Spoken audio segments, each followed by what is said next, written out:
And so now we just try to drop a bomb, I guess.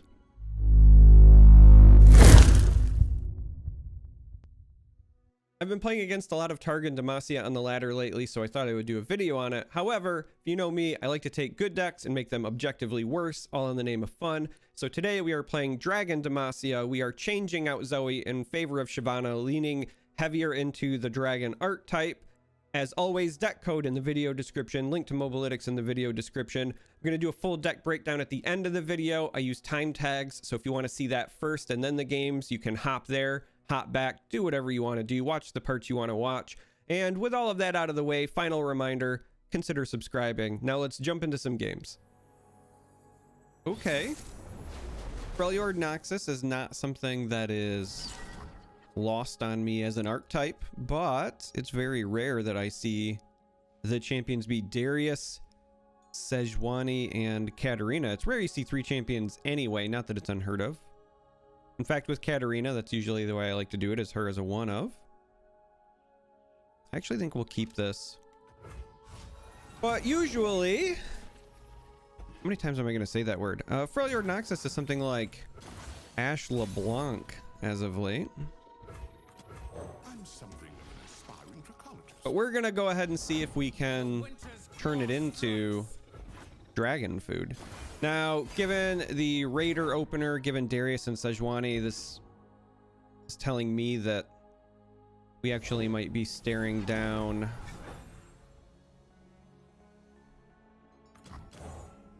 something else. Just like Overwhelm. We go with these because we also have the mana for Sharp Sight here. Wow, that was actually enough to put them off. Okay. Tough decision now because obviously you want to get Shyvana rolling and we have the mana to potentially protect her, but the Lieutenant to trade into something is also rather tempting. So we're just trying to decide, do we want to go with Shyvana? I think we do want to go with Shyvana. We have Screeching Dragon we can potentially plop down next turn, and that's going to really speed up her level condition. And if she's leveled up, the recurring strikes is going to be really good for us. So they had a Yeti in the opener. This is absolutely just going to be some sort of overwhelm list. I think attacking with both of these is fine because they can't try to value trade both unless they have like a brittle steel for this. And then whichever one does get blocked by the 5/5, we can Sharp Sight. So I think I'm okay with just locking this in. And I can see that they would prefer to get their overwhelm damage, so they let it through. But that's good news for Shyvana at least.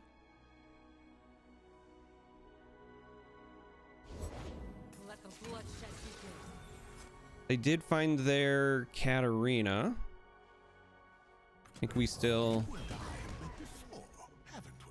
develop a Screecher. Now, because of the quick attack here, even if we tried to block, obviously she survives and goes back to their hand. So I think that this is a time where you just take the damage. It's so bizarre to be playing against an Overwhelm deck that's just not attacking with their Overwhelm units. So obviously they can play her whenever and play her next round for the rally effect. Just trying to think through how we want to navigate this. I think we whoa. I think we want to go with this. Have you brought a specimen from the field? We let you keep the egg. Be content with that.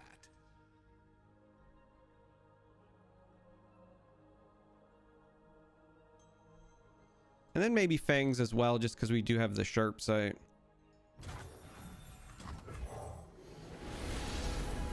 Love Equinox here.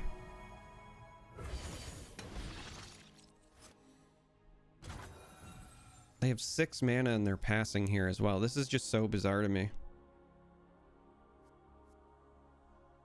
So I can only assume that this means with 8 I said 6, but I meant for units. With 8, they might be trying to protect something with the massive +8/+4 units. But as I think through this, like we'll lose one unit in that instance, but then we can just turn around and silence it. So I think this is still the way we want to go.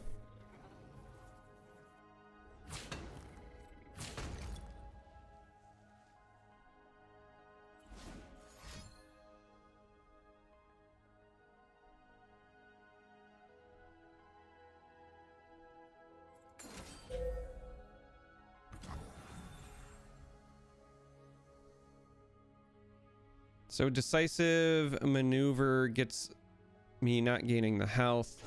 Currently threatens to kill everything. Not what I was expecting. We also missed this challenge, by the way. Just so we're clear, like I'm aware that I had done it, but it's because I was throwing everything out for order and then I forgot to pull it. Sometimes that happens when I'm talking.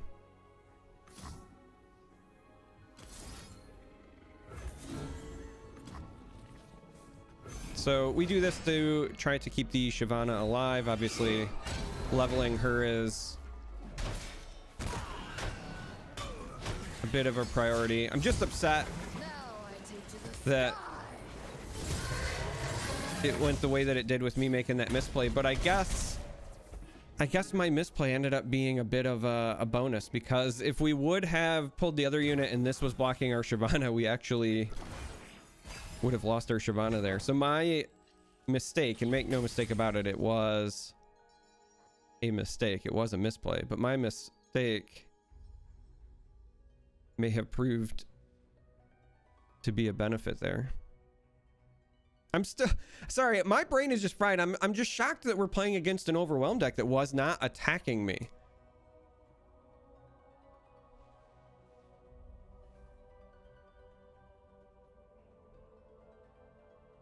If you're gonna lose units with overwhelm, usually you want to still lose them while getting damage done to the nexus. Like that's the entire point of playing overwhelm.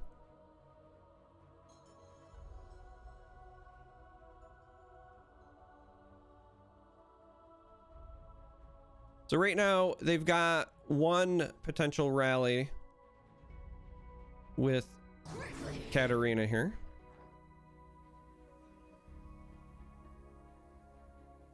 While we have Eclipse Dragon, deciding whether we play it or not will depend on what they do with their first card play.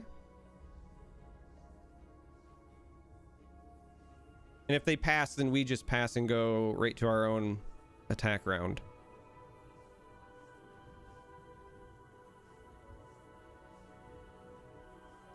And they are going to pass. They might have just left. It's kind of hard to tell, but we very much want to do this because now we can do something like granting this challenger. Bring the heat. This also will trigger Shyvana while threatening lethal. But I got a feeling that after the exchanges that we just had, I think our opponent might have just logged off. I think the dragons may have destroyed somebody's internet connection.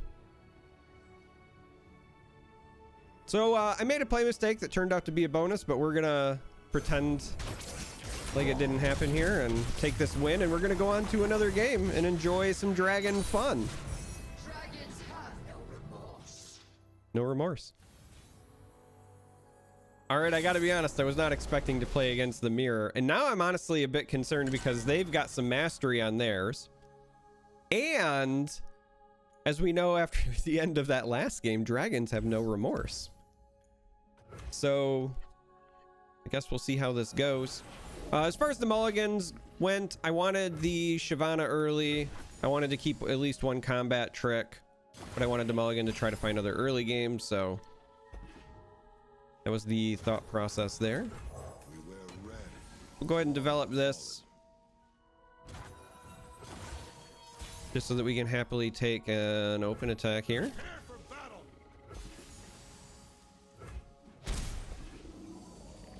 and then see what they have up their sleeve. They're just gonna draw some dragons. That's fair. Means we might be dealing with a Shyvana from them on this next round. But I think we pass and bank our spell mana.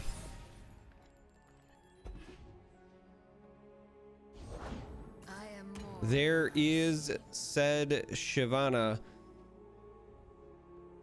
Oh, what do we want to do here? I mean, we have the sharp sight as backup, but they could also have their own sharp sight. So playing this pre-combat is risky. We could also just develop fangs.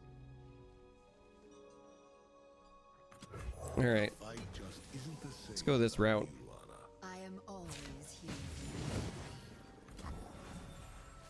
So our course of action right now is to decide, do we want to block with Shyvana and take the sharp sight, which risks ours in favor of theirs if they have their own sharp sight? Or we could block with this in sharp sight, and if they have their own, again, as a protection, we only lose this, but we keep our Shyvana. The benefit of doing this one with the block would be that we increase the speed of leveling our Shyvana up. But I think that for safety reasons, we take this play. They've got a lot of cards in hand, so I think you kind of have to assume they've got something. And I would prefer to just try to force it out here, I think.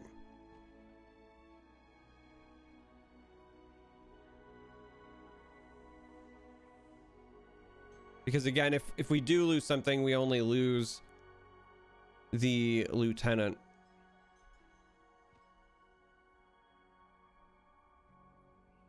Do not test my patience.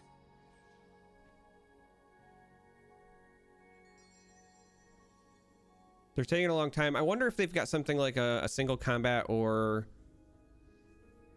a strike, like a strafing, and they're just trying to decide if they want to remove mine or not. In which case it ends up just being beneficial for them, like they come ahead in terms of card advantage.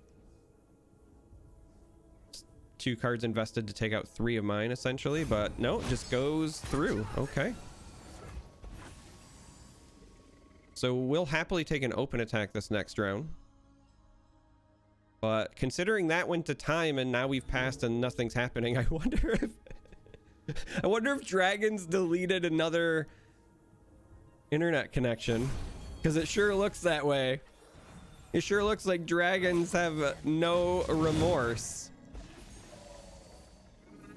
as Shyvana said at the end of the last one.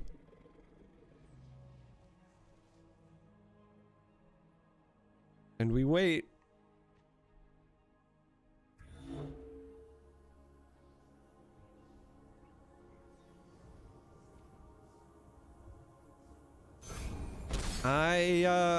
Okay. I can't remember the last time I've had 2 opponents disconnect in a row. Maybe they live near each other and there's a service outage. I know that it can't possibly be rage quits. People don't do that in Runeterra, so that's a victory. So that last game was so fast that I felt like it would be a disservice to end with that. All right, again, we're gonna keep the one sharp sight, but look for some early game. So I wanted to play one more, and we're gonna be up against Lissandra and Trundle, and this could be a bit difficult. It's gonna kind of depend on what we can find in the mid game for pressure, because if they get their combo later, we don't have great ways to deal with the Watcher unless we can find like equinoxes off of our fangs and our opponent doesn't get a number of ways to get their combo up and running. So that is kind of our, I think, immediate game plan. We're gonna drop these mid-game bombs, obviously, and those would be big enough to survive things like avalanche and so forth. So if they can generate pressure, all the better. But by the time these are coming down, they are gonna likely be playing cards like Trundle, so we have to keep that in mind. But the big thing is you know, ultimately, what can we find? There's one Equinox.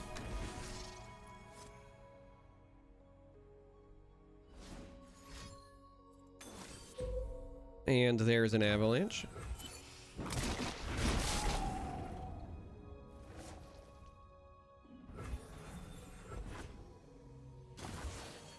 And so here is where we would expect something like a Trundle. You and I have met before, haven't we?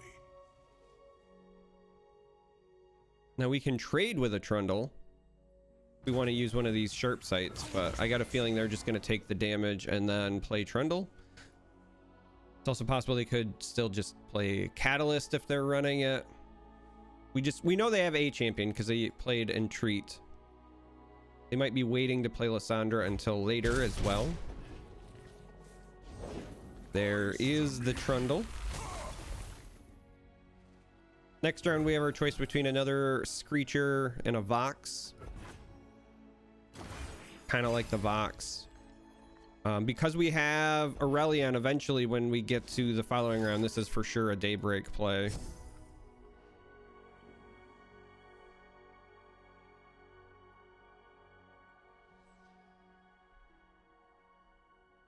We got to drop as many bombs realistically as we can. So we'll go ahead and do this. If this is a list that runs Ruination, they can't play it here. That finds a Matron, so we know we have to deal with at least one of those. Their hand is looking a bit spooky. And so again, we know we want this Daybreak. Might as well play it before the swing.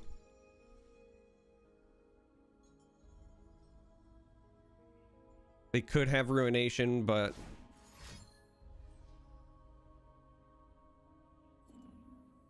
well, that was a hover there. Oh, it's a feast.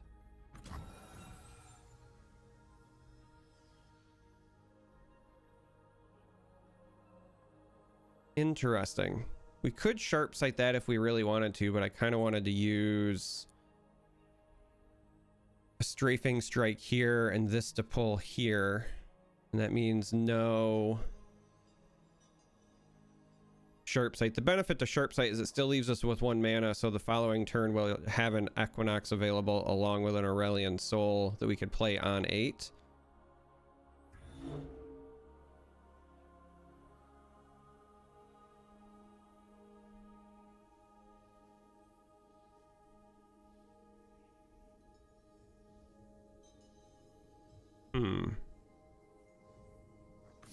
Yeah, I think we're gonna go ahead and do it.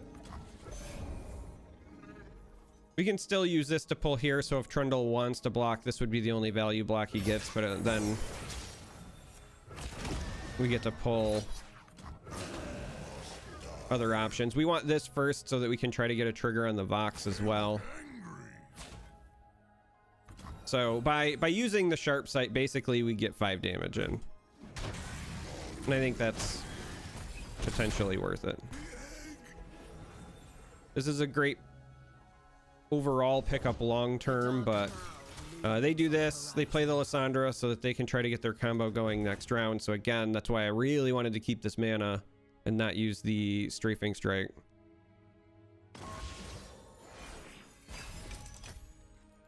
Because we would like the option. Oh, Skies Descend.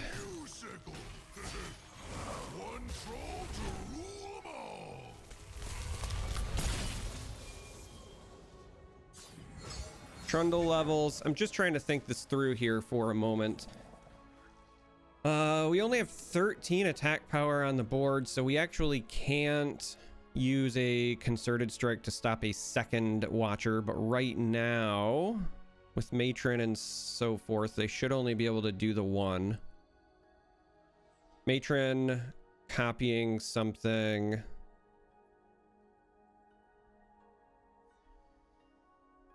Is fine. Strafing strike not enough to get us there either. I think that developing Aurelion Sol is correct, since we can only stop one Watcher anyway.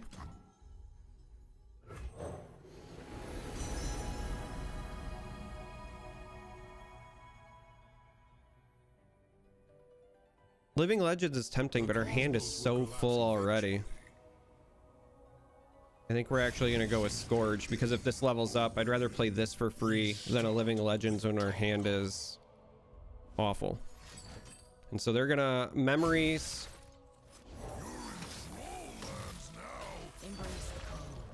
And so they have Watcher.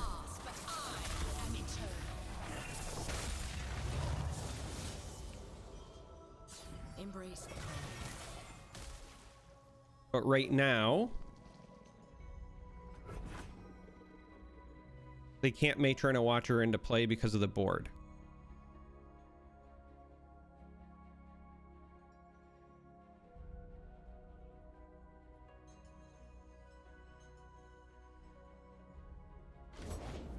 So here's a Matron. That gets them to 3 of 4.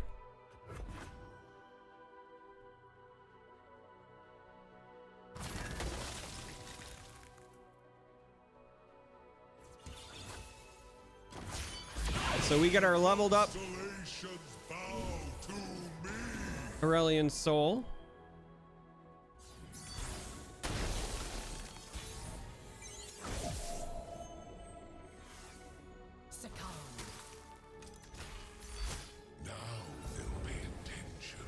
So we overdraw, but I think that's fine.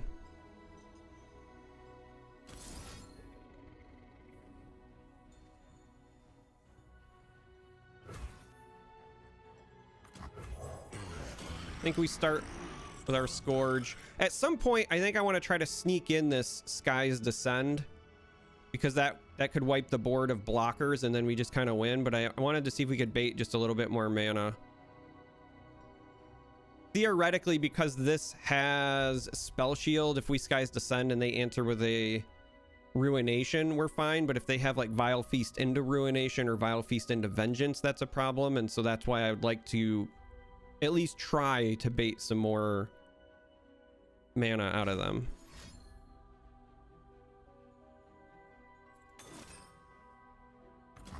So there is the Vengeance that we were looking for.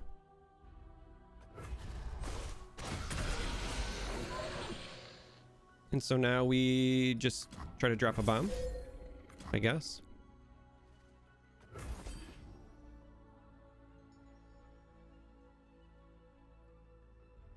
Our one of Sky's Descend here that I like to play for flavor, not because I necessarily think it's good, actually might end up being really good here. Yeah! Okay, so that was a real win. Now we can go talk about the deck. Oh, that was satisfying. You've been wonderful. Today's video was Targon and Demacia, but I like to call it Dragon Demacia because we are going a bit heavy into the dragon archetype. I know that Targon Demacia has been very popular on the ladder lately, and it's usually kind of a mix of Celestials and Dragons. They run Zoe with Aurelion Sol, a lot of the more traditional Targon Invoke, but then a splash of Dragons for some of the more powerful cards and a strong endgame with Aurelion Sol. But I wanted to still try to have some fun, and so I went with Shyvana instead of Zoe and leaned a little bit heavier into the dragon archetype with stuff like Egghead Researcher, Dragon Guard Lieutenant, etc. So we're going to go through the full list that I was running today, talk about potential changes that you can make if you want to keep this dragon style. I won't go much into the Zoe version because I think that's honestly just a bit of a different deck, but apparently this one's fun. Dragons delete internet connections, it seems. So right out of the gate, I wanted a strong early game because I'm not running Herald. Even though I'm leaning into the dragon archetype, I don't think that Herald is that great unless you're running multiple 4-drop dragons, and I don't think that the non-Shyvana ones are very good. And so if you can't go this on 2 into a dragon on 3, I just don't think this is worth it. So for my early game, I'm running Brightsteel just because it's still a really powerful Demacia card, and we have enough units with Challenger theoretically that you can get a lot of value out of this. So we're still running Brightsteel, running Dragon Guard Lieutenant because I think that we run just enough dragons that this is pretty consistently able to trigger. And even when it's not, sometimes you might have hands where you have Egghead on 2 into this on 3 because this will give you the ability to behold. So overall, really like including this. Egghead is just an early game speed bump for your opponent, while again giving you some sort of value in your hand. As I talk about potential changes to the deck, right now I'm not running Spacey Sketcher in this version, but one or two of them to maybe ditch the bad dragons you could get from this is also entirely fine as an early game option. Sharp Sight, still one of the best combat tricks in Demacia for dealing with elusives. Now you've got your challenger units as well, and a couple of strikes, things like that in the deck, but you still run Sharp Sight. 2 dragons clutch. A lot of times this is just pay 3, draw 2, but it is also potentially beneficial to protect your dragons in a go wide stance. You're not really worried about avalanche in a list like this, but still being able to give yourself essentially the Ranger's resolve effect, but on a versatile card that could also draw you 2 is nice. So I run 2 dragons clutch. This probably should be single combat, but because I was running enough dragons and I wanted to lean into the archetype, we're running Strafing Strike as a 2 of, but I fully concede that this probably should be single combat. 1 of Grand Plaza. This one is a bit sketchy. I like Plaza because it makes some of your other units, I think, a bit more spicy. For example, Plaza into Fangs can be really good against aggro to help kind of stabilize your life total. Plaza into some of these big late game dragons, something like Eclipse or even Aurelion Sol, means you can get a lot of value. You never know what you're going to get off of Egghead Researcher, and so if you get the Scout Dragon, for example, Plaza into a Scout Dragon I think is nice. I didn't ever want to be in a position where I drew multiples of these, so I put it in as a 1 of Spice, but if you're not a fan, and I don't blame you because it's a bit hit or miss, then that's one of the cards you could cut for like a Spacey Sketcher, for example. Currently 2 of on the Golden Aegis. 2 of might be a bit high. I could see if you want to cut down to 1, but because we have the challenge units and specifically we have something like Screeching Dragon, I think that this card still has a lot of potential power, a lot of potential value. And there are some moments when you get enough mid-game bombs that against other decks, something like a Lysandra and Trundle, for example, if you're on a big enough board, sometimes you can get one good swing in, Aegis swing again, and close things out before they hit their combo. So I do like this card, but again, if you're looking for cards to cut and you want to get to like 2 Spacey Sketcher, maybe this is one of them. Running 3 of Shyvana in place of the Zoe version. I wanted to go a bit heavier on dragons. Shyvana, I think, is kind of nice because when you do level her up, you get the recurring Strafing Strikes, and those are a great way to help you clean up the board. Fangs is just still wonderful. It helps you gain life. The Invoke is very relevant. I actually like that it's 3 or less because it increases your chances of finding some of those really key cheap cards. Something like Moon Silver to speed up some of your late game drops is really nice. Something like Equinox is huge because that 1 cost silence just comes in clutch a lot. So still really love Fangs. And again, because I was doing the 1 of Plaza, I liked this a lot. 2 of Concerted Strike. This card is great for leveling up your Shyvana because you get that extra dragon damage in, even more so if you've got 2 dragons on the board. But since it's a one-way strike, we've got all these things with Fury. Just a big fan of this card. 3 of Screeching Dragon, arguably the best dragon in a vacuum. When you talk about the kind of dragon that you're fine putting in just any deck, this is that dragon. Obviously, once you start talking about synergy and things like that, there are some other dragons that, you know, could fight you for this. For example, in dedicated late game decks, Aurelion Sol is amazing, but Screeching Dragon is just one of those cards that's seemingly always good, so we're naturally running that. Star Shaping because we wanted some health gain. We've got Fangs, but we're not running touch in the early game, but you definitely, I think, still want Star Shaping, not only because of the heals, but can find you late game bombs. If you level up your Aurelion Sol, finding you even more late game bombs that are free is always good. So we're running Star Shaping. And then I'm a big fan of Eclipse Dragon into Aurelion Sol. So when you talk about decks like Lysandra and Trundle, their entire gimmick is to like pop off on 8 or 9. We're kind of trying to do the same thing. If you can Daybreak your dragon, if you've got enough control of the board in the early game and your health total is fine, if you can Daybreak this dragon into this one, there's a strong chance, not always, but there's a strong chance your Aurelion Sol is going to be leveling up. And at that point, you also pop off. And if it doesn't level up this round, this is why I say 8 or 9, just like the Trundle thing, right? If it doesn't level up, well, you're still sitting on 17 power, so you get one more turn to try to, you know, go off. And then other cards you can cut for Spacey Sketcher. I'm running a one of Sky's Descend because we got a lot of dragons in here, a little bit of Invoke as well to maybe find those Celestials. And this is just that card that sometimes it clogs up your hand and it's absolutely awful, and other times this card will just win you the game. And I was recording for YouTube, so I just wanted an opportunity to have one of those, you know, fun moments, and it turns out we found one. So Sky's Descend doing its job today. But I also, again, recognize that, you know, one, you find them. Aurelion Sol's champion spell is Sky's Descend, so if you get one Aurelion down, then a second one can do this job for you anyway. But I just like running it because it's very uncommon that people really like play around it on the ladder anyway. If this was a closed deck environment, I say, yeah, throw this in. If it's an open deck environment, something like a tournament, it's probably not worth it. I'd rather see that be like a Spacey Sketcher, but we were recording for YouTube, so I wanted to do it. And so it's in the list. But this is dragons as of right now.